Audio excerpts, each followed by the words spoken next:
Chairman, my question to the nominee is, first, Madam Nominee, can you tell the committee in the period that you are there as a Minister for Lands, you have been, as you have just put it now, you have been following up grabbed lands and land that have been grabbed.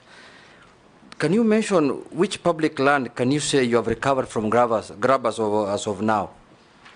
And secondly, whether it was necessary for you to go to that scene, what necessitated you going to that place? Because how many land can you visit as a minister to go and that is a security issue, that is the enforcement issue.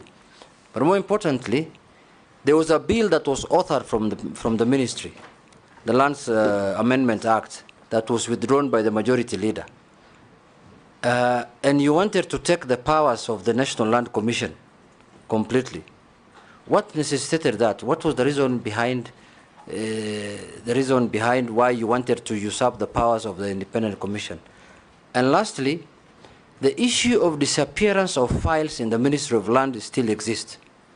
Kenyans go to the Ministry of Land, RD House, they can't find their files. And we have been told that land was being digitized since when the former cabinet secretary was there, Farida. Up to that time, up to now, from that time up to now, digitization is still going on. But files cannot be traced. When will this issue of disappearance of Kenyans' files end, Madam CS? Thank you very nominees. Thank you very much. The Honorable Ichongwa had asked the same question on the, what is our mandate vis-a-vis the mandate of the National Land Commission, and are we respecting the mandates of the, is there any issue? As far as I'm concerned, Honorable Speaker, there is no problem or challenge. We've not had any conflict or fight between my office and the office of the National Land Commission. In fact, I would say that I am having quite a cordial working relationship with the chairman and his commission. But that does not mean then we abscond or we abandon our duty, and therefore each has their mandate. Our main mandate in relation to titering is we are the ones, the minister is the one who does the leases. In fact, all leases in this country are signed by the minister. I would say not my signature, but for the minister. So I take responsibility for all the leases, including those that are going around there that are fraudulent. Secondly, we also do the title deed or the certificates of title. That's done by my registrars. So to that extent, then, our work is different because the National Land Commission's main mandate is to manage public land, administration and management of public land. And the amendments that we were proposing were speaking to the valuation. I still think that I will be able to come and persuade Parliament that valuation of government projects land, compulsory acquisition should be, the valuations should be done by the owners of the project. That was just a comment since it has been withdrawn. So to my question, one, who is a cartel? Every CS nominee talks of a cartel. I want you to explain to this committee your definition of cartel.